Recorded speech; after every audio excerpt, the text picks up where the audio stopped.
Nah, jadi teman-teman ini mungkin gue jelasin dulu tangganya. Jadi belum selesai soal tangganya yang sama Najib ya. Gue selesai. Yang pertama tuh nabung 10 juta dulu, bro. Ya. Nabung 10 juta dulu. 2, lunasin hutang-hutang kecil kecuali KPR. Gue kasih pengecualian ini KPR. Kalau udah terlanjur kena jeratan, kecuali lu Alfian kerja sini lunas, enak kan? Iya. Nah, kecuali lu Alfian nih, mau lunas ini dilarang riba harus tulisannya. Iya, kalau di sini dilarang riba soalnya. Jadi lu harus lunasin riba yang kecil. Contohnya apa? Kartu kredit, bro. Yes. Kartu kredit, utang-utang sama orang itu beresin. Ya. Itu lu kayak tangan lu pegang bara gitu. Panas. Jangan ngutang buat mobil, KKB bahkan boleh dilunasin dulu. Ya. Tapi kalau KPR memang agak sulit kan, bro. Nggak semua orang punya income. Jadi kecuali KPR, lunasin semuanya dulu utang. Itu nomor 2. Nomor 3. Jadi hutang itu di atas bahkan dana darurat, teman-teman. Ini jangan salah nih. Orang ada yang ngajarin dana darurat dulu baru utang. Salah itu. Ya, salah. Hutang dulu kecuali KPR karena besar sekali. Mungkin mereka nggak bisa selesaiin. Karena gini, bro, hutang kartu kredit atau hutang yang lain-lain itu ada 33% setahun. Ya. Jawabannya investasi itu sulit sekali 33% setahun. Pasti. Jadi lu pasti kalah. Ngalahin ribanya nggak bisa. Benar. Lu ngalahin riba aja nggak bisa. Kita nih disuruh balapan sama riba 33%, ampun bos gitu. Iya. Ampun. Daripada riba mending ke rimba ya. Iya, jangan ya. Riba 2, berantas pokoknya ya. Karena selama lu masih pakai riba, lu budaknya orang yang ribain itu. Karena hutang, misalnya gue hutang sama bro kakak. Hutang gue itu adalah asetnya dia, makanya namanya obligasi kan. Hutang gue itu adalah asetnya orang lain gitu. Jadi jangan jadi budaknya orang lain. Kalau gue berhutang sama bro kakak utang nih, udah gue jadi budak dia. Iya. Tapi ada komen lucu dari Mami Dia Story. Ibu rumah tangga dana daruratnya suami, bro. ya boleh, kalau suami lu ada dana darurat ya wes. Ya kan kita ngomong buat Najib tadi. Bisa diandelin. Ya kalau bisa suami bisa diandelin. Nah, 3 ya, simpen 3-6 bulan. Tapi gue lebih setuju yang bro kakak. Kenapa? Karena waktu itu Ray Dalio, gue pernah beli kelasnya, bro. Gue pernah beli kelasnya Ray Dalio. Tapi bang, nah kan mereka bilang gak ada kelas. Ray Dalio punya kelas. Nah, bingung kan lu cari di mana? Gue beli kelasnya. Nah, di kelasnya Ray Dalio dia ngajarinnya gini, kalau dana darurat, dia bilangnya bukan cuma dana darurat sih. Kalau dia agak ekstrim. Jadi satu itu dia bahkan mintanya tahunan. Karena mungkin traumanya dia ya. Dia pernah bangkrut, dia bilangnya tahunan, tapi tahunan itu, bro, misalnya kayak 5 tahun ya menurut dia. Itu masih dikali. Kenapa? Karena ekspektasi ini digerus sama inflasi. Jadi dana darurat Ray Dalio itu dia berekspektasi untuk digerus sama inflasi. Jadi gue setuju kalau misalnya gue bilang 3 bulan tadi harusnya sebenarnya bro kakak ya yang bilang lebih bagus. Jadi kan dia 20 juta tuh pendapatan, bro. Gue bilang 60. Itu harusnya 120 plus 10 yang tadi. Harusnya 130 juta dulu di rekening. Benar. Ya. Sama nih karyawan gue juga dari dulu gue ajarin sama, bro. Gue kemarin anak-anak Clipper kan baru masuk. Gue bilang, ada yang udah nanya, investasi apa bang? Lu punya 100 juta gak di rekening lu? Enggak, ya udah diem lu aja. Ya, tangga nomor 3, dana darurat. Ya, tangga nomor 4, minimal 20%. Kalau gue agak keras, biasa ada yang bilang 10 enggak, gue minimal 20 investasi. Ya, jadi, nah investasi ini kan menyerang. Setelah lu udah punya basisnya tadi 130 juta, oke saatnya nih nyerang.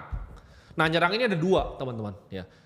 Nyerang itu ini konsep finansial, ini gua akan coba jelaskan dengan bahasa yang masih bisa masuk ke otak kalian ya. Ada 2 konsep dalam nyerang dalam investasi, ada beta sama ada alpha.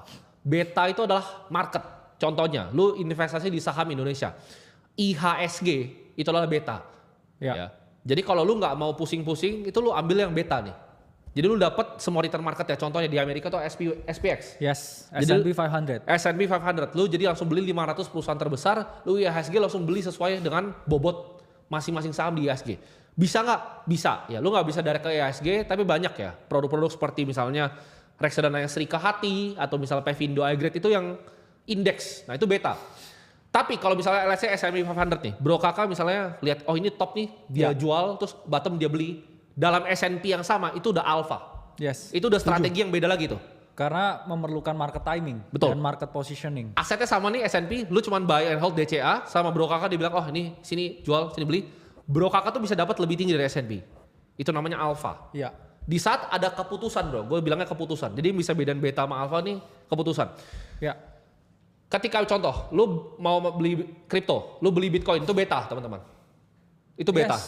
Tapi di dunia ini, ya itu nggak masuk beta sebenarnya, karena alternatif aset. Dan sangat volatil dibandingkan aset kelas yang lain. Tapi di dalam aset kripto itu adalah betanya Bitcoin. Lu kalau mau beli dan jual Bitcoin, itu lu udah alpha tuh, udah beda. Setuju. Ya, ini konsep yang mungkin kalian belajar nih, kalau kuliah nih harus selesai finance mungkin sampai S2, tapi gue jelasin di sini gampang banget. Beta sama alpha. Nah, Alpha ini bakat bro. Jadi alpha ini bakat. Ya. Alpha ini bukan sesuatu yang ibaratnya lu bisa cuman pelajarin. Ini natural talent, ini skill yang diasah selama dekade, ini sulit bro. Bahkan Dalio pun bilang bahwa alpha ini sulit didapat. Kalau Dalio bilangnya ini lebih sulit dibanding apapun di Olympics digabungin jadi satu. Ya. Jadi misal lu jadi pemain basket nomor 1, lu jadi boxer nomor 1, lu jadi perenang nomor 1, ini lebih sulit dari semuanya digabungin. Kenapa? Karena ini gamenya uang bro. Yes. Semua orang di dunia ini mau alpha. Jadi yang nanya, banyak yang bingung bro, akademi kripto itu apa? Akademi kripto itu bro kakak dan kita, gua yang kita kerjakan di sini, kita ngajarin caranya mendapatkan alpha. Yes. Tapi balik lagi, itu nggak semua orang bisa. Investasi itu harus, paham nggak? Setuju. Investasi itu harus, tapi nggak semua orang harus alpha. Lu bisa investasi dengan beta, lu bisa beli indeks IHSG. Ya. Lu bisa beli indeks S&P 500 dan you'll be fine. Lu akan lebih bagus dibanding orang-orang rata-rata. 100%. 100%. Karena gini, lu tau gak dengan $100 per bulan ya, lu invest bro. Kita cari growth fund yang sederhana lah. Iya. 11%, 11,5%. Itu lu bisa dapat $1,5 juta dalam waktu 30 tahun. Itu namanya bunga majemuk teman-teman, compounding interest. Jadi lu harus investasi tapi lu gak harus jadi profesional investor. Nah jadi banyak yang bingung nih. Apa sih yang kita lakukan di sini dan di Akademi Kripto? Akademi Kripto itu untuk kalian belajar jadi profesional investor. Setuju. Untuk nyari alpha. Karena banyak yang akhirnya belajar sama kita tuh kerja di exchange kayak Indodax, di toko kripto juga ada. Bahkan fund-fund luar ya, tapi kan kita nggak bisa sebut ya. Ada yang berhasil lulusan dari kita itu kerja di fund-fund luar dan kebanyakan ya jadi influencer kesayangan kalian. Bisa dilihat di testimoni kita. Bisa lihat di testimoni kita gitu. Itu ada di Discord kita testimoni. Nah dan soalnya banyak yang bilang, tapi ini kan investasi atau apa? Investasi itu dibagi dua dulu teman-teman ya. Jadi ini masih poin nomor 4 nih. Investasi dibagi dua. Alpha dan beta. Lu adalah orang yang yakin mau main Olympics, lu mau jadi professional investor kayak kita atau tidak. Misalnya Alfian nih, Alfian bilang oke, gue mau beli saham nih, terus dia mau bilang oke kayaknya BRI bakal outperform BCA, gue pukul dia pasti. Ya. Gue pasti bilang Alfian lu beli indeks gitu. That's it, that's all. Kayak Pierre nih, ya kan? Dia mau coba misalnya di kripto tuh dia mau beli yang lain selain Bitcoin pasti gue pukul dia. Benar. Kenapa? Karena itu adalah betanya market kripto. Gitu ya. Makanya ada konsep namanya higher beta. Jadi kalau misalnya orang beli misalnya Sui, Solana, itu masuk ke higher beta. Tapi itu lu udah masuk kategori professional investor yang harus full time, bro. Setuju. Ini bukan pekerjaan sampingan. Kalau beta itu pekerjaan sampingan. Market itu bisa pasif. Contoh, Najib tadi. Najib itu kerjanya apa? Dia kan kerja di pertanian, bro. Ya. Najib bisa sisihin misalnya 5 juta uangnya, dia main beta nih, dia invest di misalnya indeksnya Jepang atau S&P 500. Najib will be good gitu. Ya. Lu tabung dulu 130 juta Najib, lu beli indeks, lu beli Bitcoin indeks, misal bagi dua lu barbel lah, 50% S&P, 50 Bitcoin, silahkan. Itu ntar lu jadi miliarder Najib. Yes. You will be miliarder in no time dengan income power 10-20 segitu. tahun lah ya. Iya. In no time-nya. Untuk 10 normal tahun. people. Dan Iya. itu pun juga lebih bagus daripada Lu jadi gembel. Karena 90% orang di dunia ini. gue yakin bro, banyak nanti kalau kita telepon di sini ya, yang udah tua, terus nggak ada tabungan, itu 100% salah lu. Ya, Lu setuju. kalau sampai jadi tua, tapi nggak ada tabungan bro, ada yang bilang, tapi kan income gue stagnan, lu yang stagnan. Iya. Kenapa nggak income orang di sini bisa nggak stagnan? Lu yang skill lu yang stagnan, gitu. Nah, gimana caranya improve income? Nah, itu nanti kita bahas nanti bro, cara improve income. Tapi kita lanjut Setuju. tangganya dulu. Nah, tangganya ini sebenarnya gue ganti bro, banyak yang gue ganti, karena gue banyak terinspirasi sama dia juga. Yes. Yang kelima ini gue ganti. Tadinya dulu gue ingat tanggal kelima tau gak apa bro? Dana pensiun. Cuman dana pensiun itu sebenarnya masih jauh teman-teman, ya, masih jauh. Jadi bro kakak ini kasih tahu gue, kayaknya bukan dana pensiun, tapi dana pendidikan anak. Nah, ya. Jadi kita akan bahas di sini bro, tentang yang kelima. Yes. Itu inspirasi dari dia. Kemarin kita baru ngobrol, kita mau bikin ulang tangganya karena kita mau bikin ternak uang lagi. Jadi nomor 5 itu bukan dana pensiun, karena dana pensiun itu terlalu jauh dan yang paling tinggi inflasinya bro kakak kasih tau gue bahwa dana pendidikan anak. Ya. Jadi dana pendidikan anak itu yang orang paling sulit untuk dapatkan karena inflasi bisa 20-25% per tahun. Dan Tapi yang datanya nggak segitu biasanya. bisa lebih bahkan. Yes. 30 kan sebenarnya. Ini gue trim down aja buat mereka. Ya. Yang keenam itu lunasin KPR baru, ya. Ketika lu udah punya serangan investasinya, lu udah punya dana pendidikan anak, baru lu hajar KPR secara cepat. Ya. Ketika KPR udah beres, lu udah selesai nomor 6, nomor 7. Itu namanya bikin kekayaan dan berbagi, bro. Ya. Nah, itu di stage kita nih, level kita nih, udah bikin kekayaan.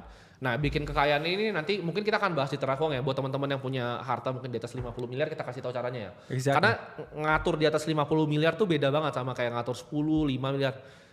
Wealth preservation ya. Cara lu bikin enduring wealth, lu bikin kekayaannya kayak Rockefeller, Rothschild Dan yang kita turun ke anak-anak lu gitu. juga kasih akses kita ya untuk wealth maintaining itu dan juga gini, direct access ya. direct access ke kita dalam format gini. Kan contoh seperti misalnya lu pengen tahu kan pasti gua dana darurat pakai apa? Pasti lu pengen tahu. Yes. Tapi gua tidak akan pernah bisa share di publik. Kenapa? Karena MI yang gua pakai untuk dana darurat gua yaitu teman-teman sendiri juga dan aumnya kecil-kecil, Bro. Gitu. Gua nggak pengen share itu ke khalayak luas. Tapi ntar kita kasih general advice aja, lu bisa taruh aja di produk mana ya, apa yang lu bisa pakai untuk jaga kehidupan lu. Jadi teman-teman paham ya, tangga dana darurat itu seperti tangga ternak uang itu seperti apa. 1 ya nabung 10 juta, 2 itu lunasin semua hutang, 3 simpen dana darurat, 4 invest minimal 20%, pilih beta atau alpha, 5 itu dana pendidikan anak, 6 itu lunasin KPR, 7 itu bikin kekayaan, jaga kekayaan dan berbagi.